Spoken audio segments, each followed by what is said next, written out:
Wow. So there is some irony, I think, today. We're at the end of this series called Vulnerability. Anybody kind of feel a little vulnerable the last few days? Oh my goodness, right? And of course, today we end.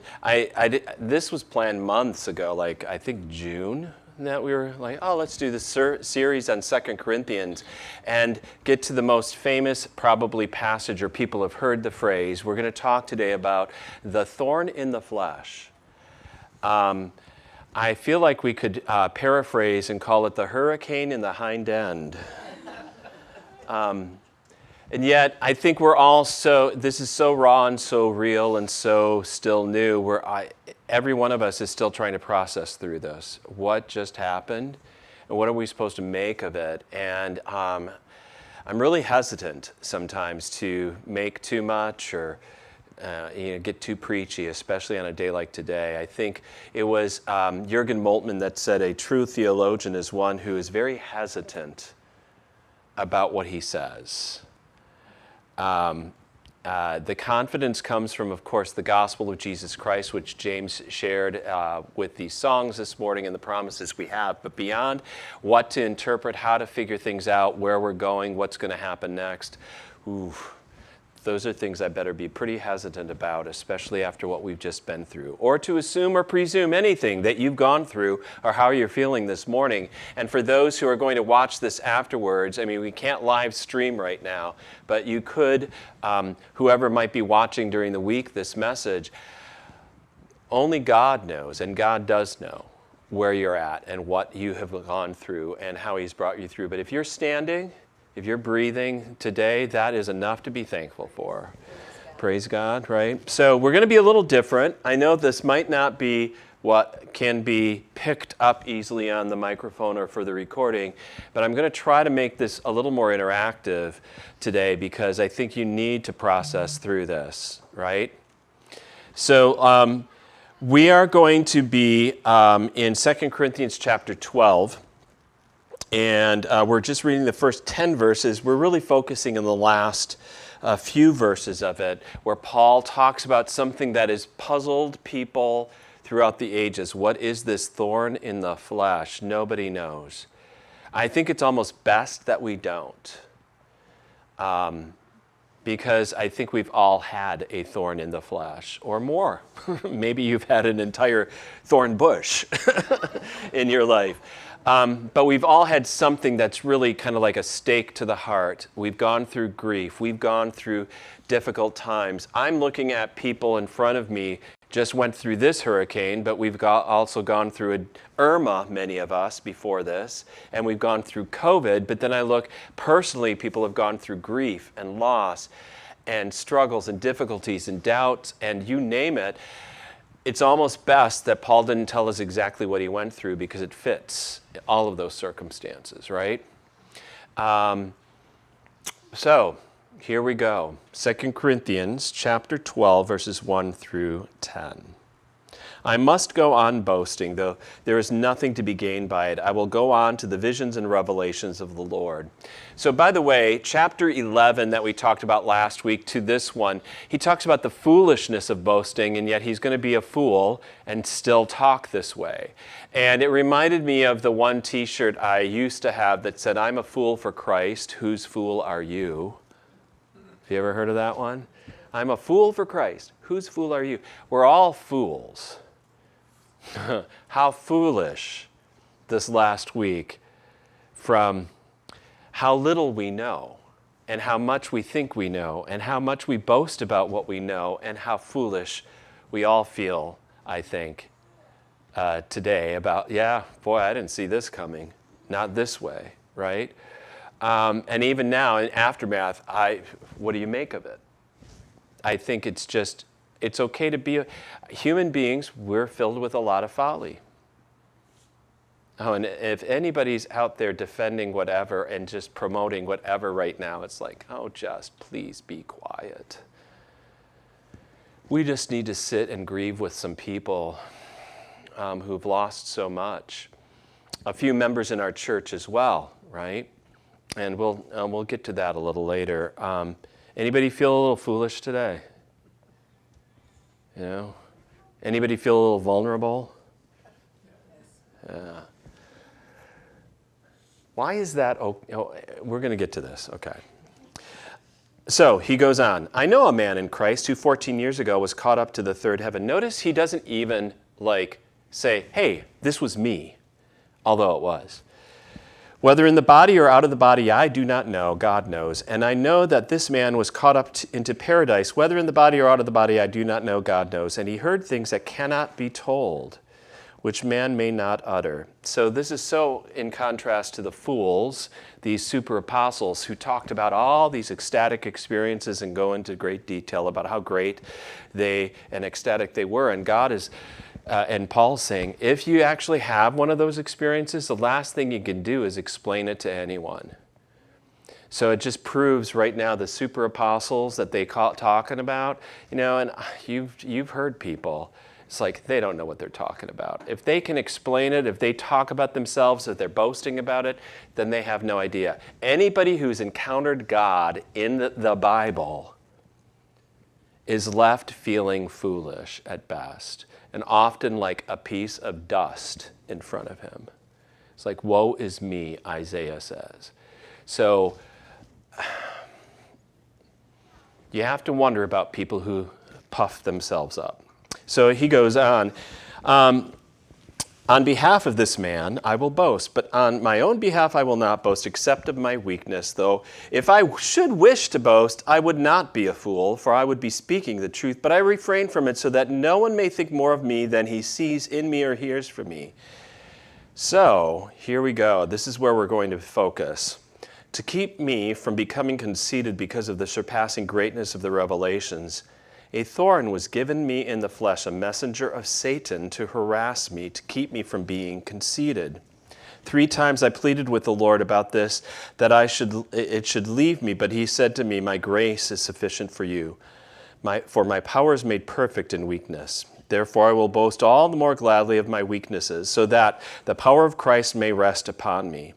For the sake of Christ, then I am content with weaknesses, insults, hardships, persecutions, and calamities. I think that calamities is what for when I am weak, then I am strong.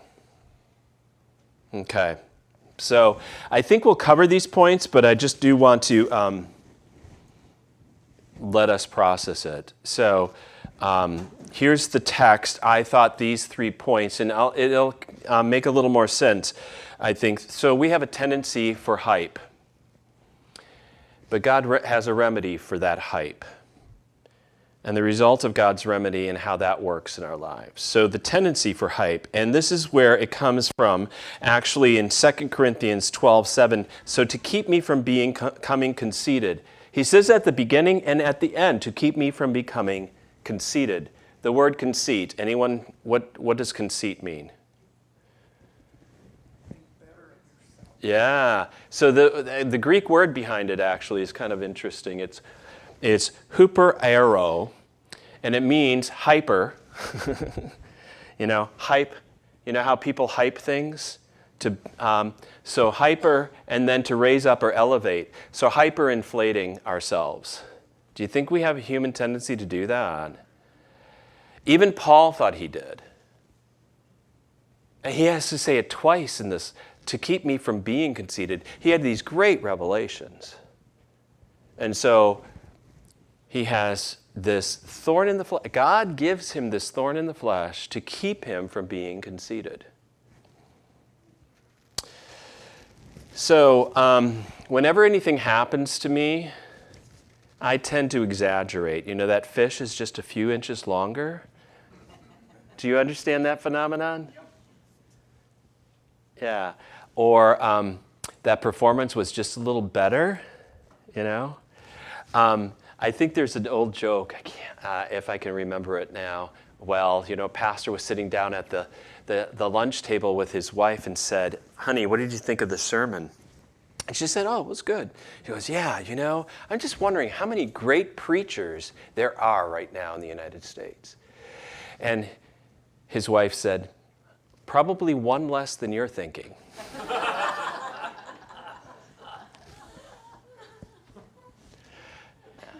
Yeah.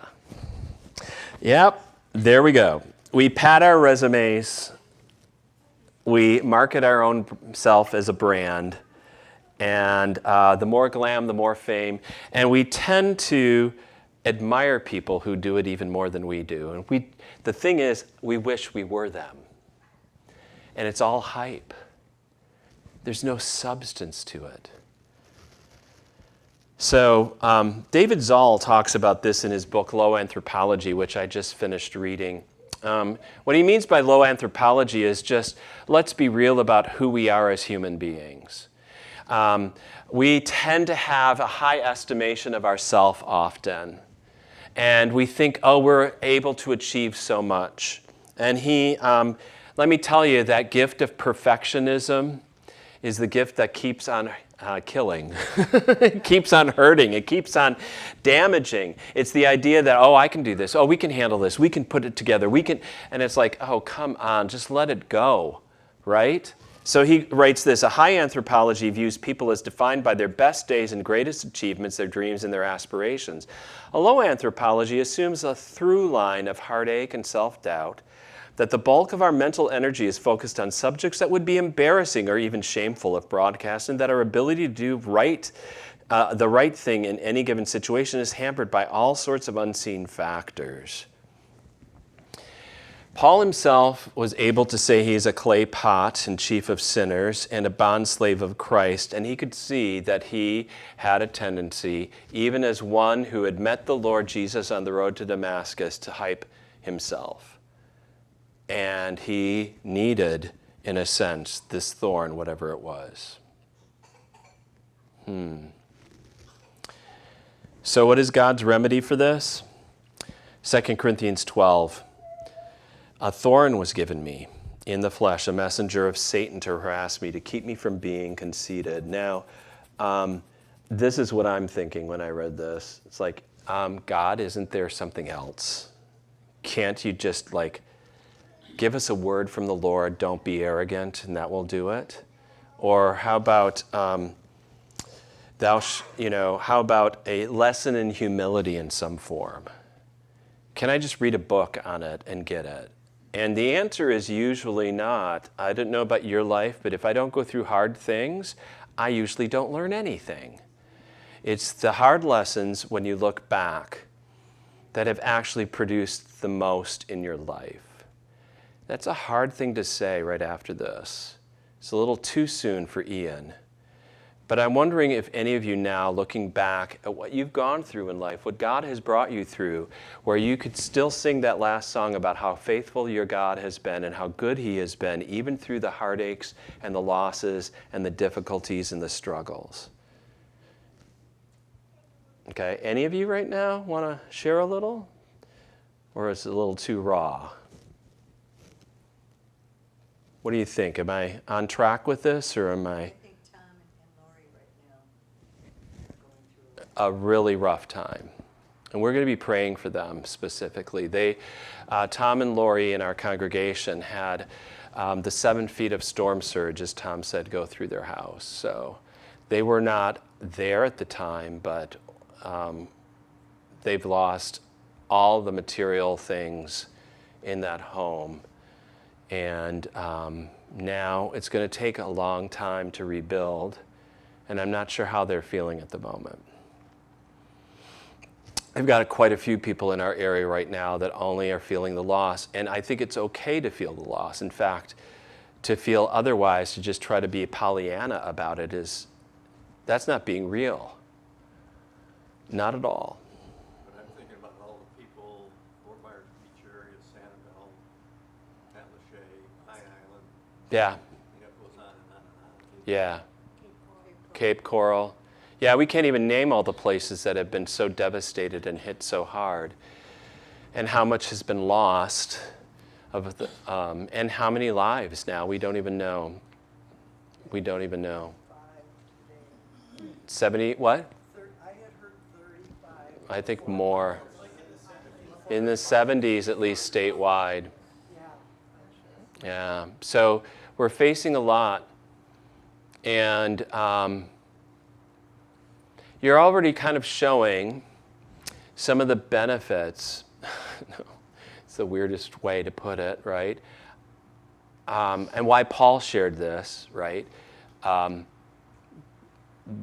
When you've had pains in your life and you've probably cried out to God going like, why do we have to go through this at all? I'm not going to try to explain it because I don't know, but I have seen some of those benefits come because you are already showing such compassion to people who have faced loss in this situation. Does that make some sense there? And if I have never gone through any hardships in my life, I'll be honest, I would be so full of myself and thinking, oh, just get over it, right? Oh, it can't be that bad. The reality is we have more in common with each other in our sufferings and our struggles than we do in our, quote, victories and achievements. And actually, in our vulnerability and openness to the fact that we've all gone through things at different times in life, and some people right now in devastating ways,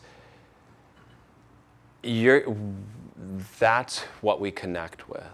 We're going to jump ahead in the slides, and I think this comes from David Zoll. He said, the most lasting and transformative bonds between individuals are almost always sealed through the weaknesses rather than strength, suffering rather than flourishing, vulnerability rather than nobility.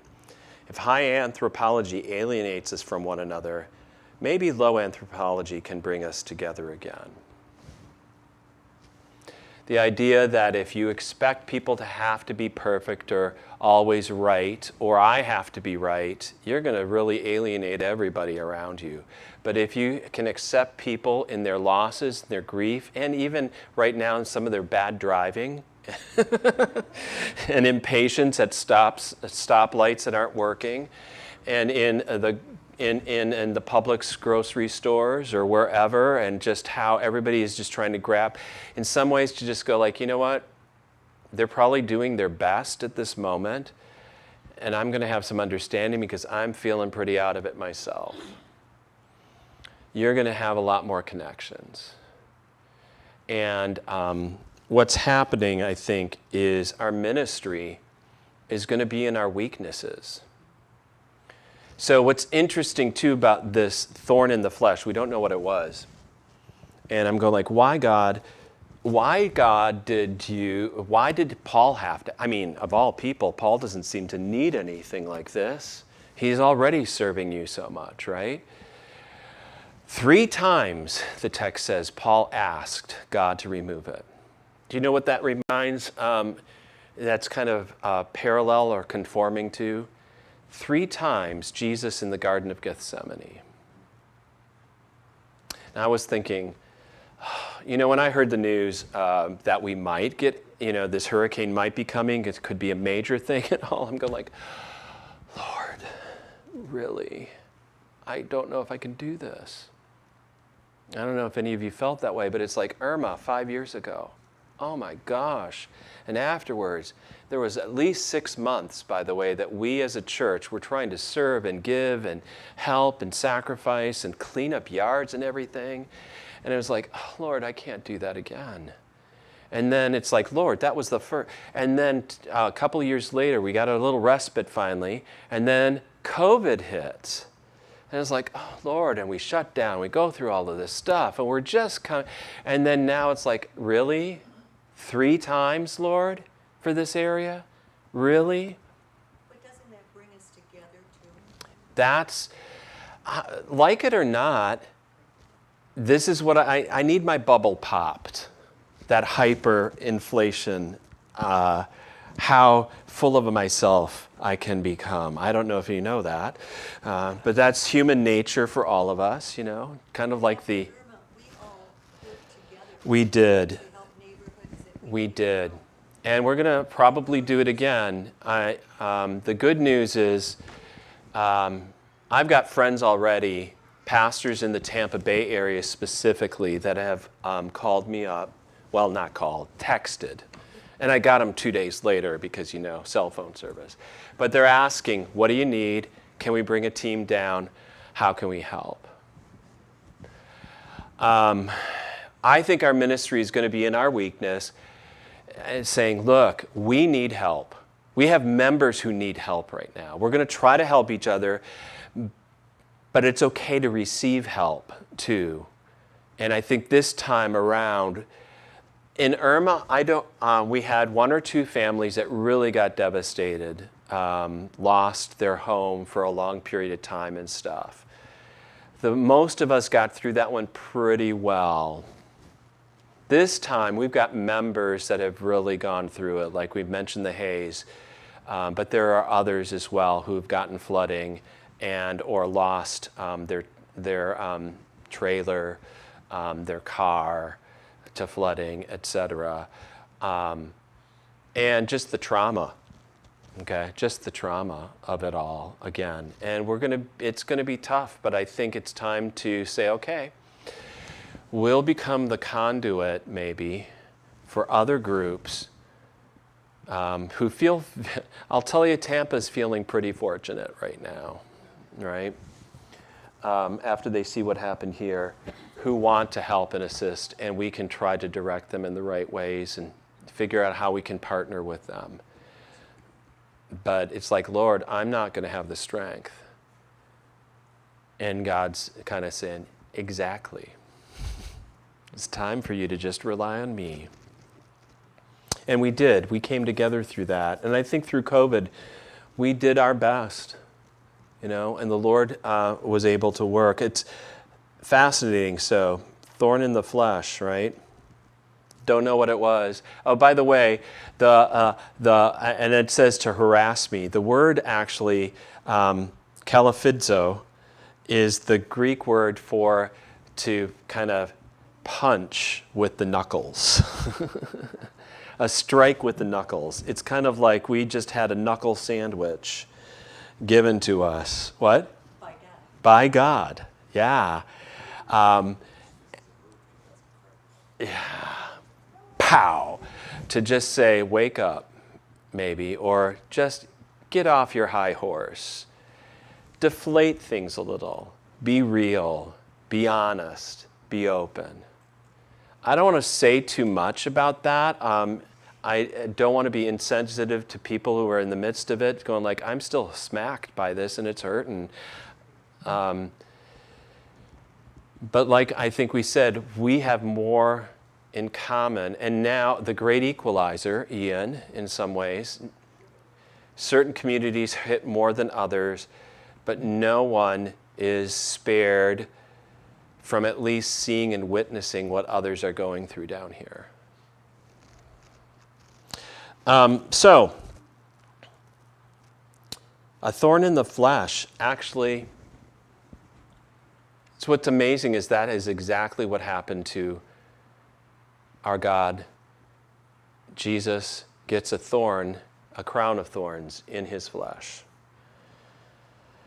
The Bible will speak in Isaiah of he was wounded for our transgressions, bruised for our iniquities.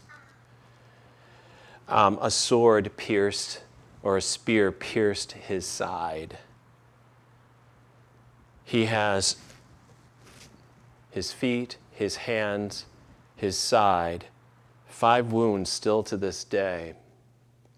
We know that because he told Thomas after the resurrection, place your hand right here. Look at my hands and feet. I'm the one that was crucified and now is resurrected.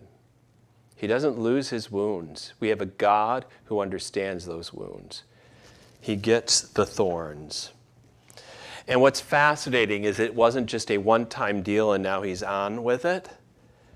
I like what Dinsmore said. He was a theologian that said there was a cross in the heart of God before there was one planted on a green hill outside of Jerusalem. In other words, when God started this whole project, this whole artful, let's do this, let there be light, he had already said to himself and to his son, let there be a cross. He knew. He knew what it would take from him to bring us through this.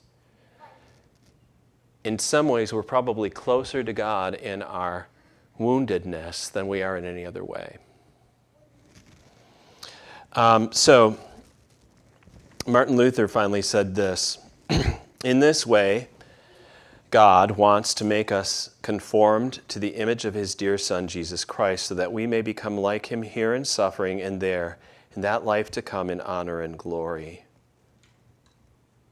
So I think we need to embrace our own vulnerabilities through this storm, to praise God for the life that we have, the gifts that we have, and now be open to people who are really hurting today. And that's where our ministry as a church will be, and as a people will be, as neighbors will be, as friends and co-workers. So if you are hurting, if you're part of the congregation that is in just like, ouch, here's my house and it's a mess, I've got flooding, or I'm facing loss, we need to know, because we want to love on you. And if you have people elsewhere, neighbors, friends, in that shape, we need to know, because we need to love on you. And we might not be able to solve those problems, but I have a feeling I've got friends, and you've probably got others too, that want to come down and help and assist with that. And that is, I think, where our ministry will be. We had all sorts of plans, I think, we've got some things that are coming up. We'll still possibly do some of them, but others is like, you know what? That's just not that important anymore. So ironic. We're going to have a retreat this Monday and Tuesday on Fort Myers Beach for our college students because they were off school on Tuesday. I don't even know if the retreat center is there. The students are, we're off until the 10th at FGCU, and thankfully, I think we're going to need this week to process everything. So let's stay connected. Let's stay open to each other. Let's try to figure things out. And there are people here today who are fortunate, like Lisa and I. We have power that if you want to come and wash clothes, if you need a shower with real hot water, I think there's a number of others in the congregation that are saying the same thing. We're going to be there for you, and we're going to try to help out as much as we can with what we've got, as limited as it might be at this point in time.